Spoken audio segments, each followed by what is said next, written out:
Bonjour, dans cette nouvelle série de vidéos 2026, je montre aux cadres et dirigeants médico-sociaux qui m'ont posé la question qu'est-ce qu'on peut faire très concrètement et en quoi vous pouvez nous aider à gagner du temps avec l'intelligence artificielle.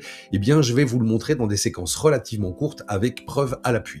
On démarre aujourd'hui avec les critères impératifs. La question que beaucoup m'ont posée, est-ce que je peux utiliser l'IA pour rédiger mon plan d'action correctif lorsque j'ai des problématiques de notation inférieure à 4 sur 4 sur les 18 critères impératifs? La réponse est oui, je vous montre ça en images immédiatement. L'intelligence artificielle peut nous aider si l'on comprend une chose essentielle. L'intelligence, c'est vous qui en disposez, tout comme les éléments de contexte. J'ai un évaluateur HAS qui a quitté mon établissement et qui me dit que j'ai 1 sur 4 au critère 2.2.2. Je demande donc à ChatGPT, j'ai 1 sur 4 au critère 2.2.2, qu'est-ce que je dois faire?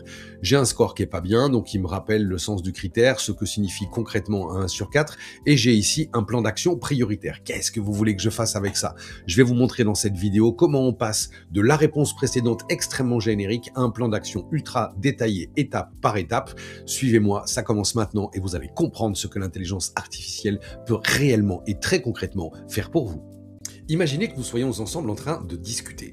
Vous me parlez d'un sujet qui me passionne et je vous pose 10 questions d'affilée. À la troisième question, vous allez vous écarrer et puis vous allez me dire, tu peux me rappeler quelles étaient les questions suivantes? Eh bien, l'IA, c'est exactement la même chose.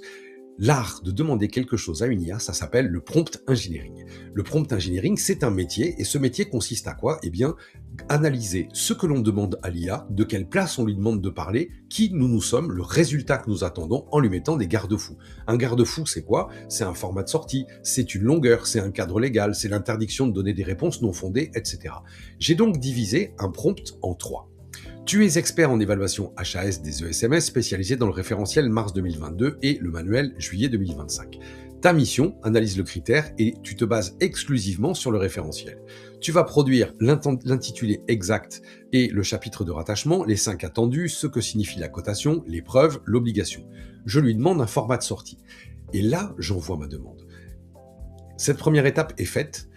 Généralement, et attention, vous ne devez jamais vous satisfaire de cette première réponse, même s'il y a un effet waouh. Vous devez toujours demander à une IA, est-ce que tu es certain de tes réponses? Est-ce que tout est fondé? Est-ce que tu veux bien revérifier et t'assurer que par rapport à ma demande initiale, tout sortira conformément à ce que je t'ai demandé?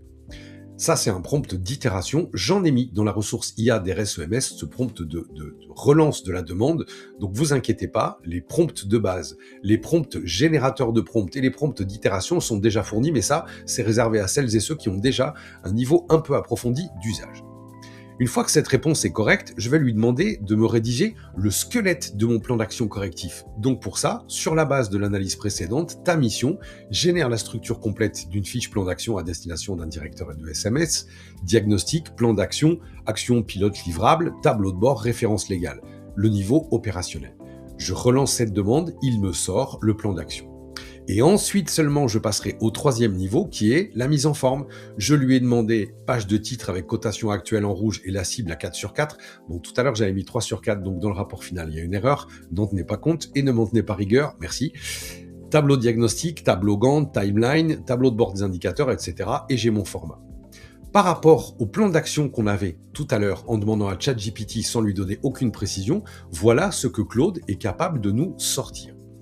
J'ai une page de présentation, j'ai le diagnostic, les 5 attendus du critère, expression des personnes accompagnées, formation des professionnels, procédure en cas d'atteinte, analyse des incidents. Tout ça, c'est pas fait, donc ça justifie que j'ai 1 sur 4. Mon plan d'action est généré conformément au référentiel, phase 1, urgence, puis 2, structuration et consolidation. J'ai bien ma timeline qui est posée ici sur 12 semaines et le tableau de bord des indicateurs de suivi. J'ai 0 professionnel informé, ma cible c'est 100, eh bien je n'ai qu'à les informer, je fais signer une liste d'émargement et une fois que j'aurai terminé de remplir toutes ces missions, eh bien j'aurai mon action corrective aboutie. Vous l'aurez compris, il faut demander des choses précises à une IA pour que la réponse le soit tout autant. Ça, c'est un premier niveau de réponse. Pour celles et ceux qui veulent aller plus loin, je mets à disposition un dossier complet sur les critères impératifs avec des prompts encore plus avancés qui vous permettent d'avoir des fiches actions qui répondent en fonction des professionnels que vous avez dans votre établissement. Quel rôle, par exemple, quel est le chef de mission? Est-ce que vous avez oui ou non une qualiticienne, un qualiticien, Medco, IDEC, direction, quel temps vous pouvez allouer? On peut aller beaucoup plus loin dans le plan d'action pour qu'il soit tenable, mais tout cela, je vous l'expliquerai si vous souhaitez déployer ces IA au sein de votre établissement. Tous les éléments présentés aujourd'hui sont dans la ressource RSEMS dans le bloc Intelligence artificielle.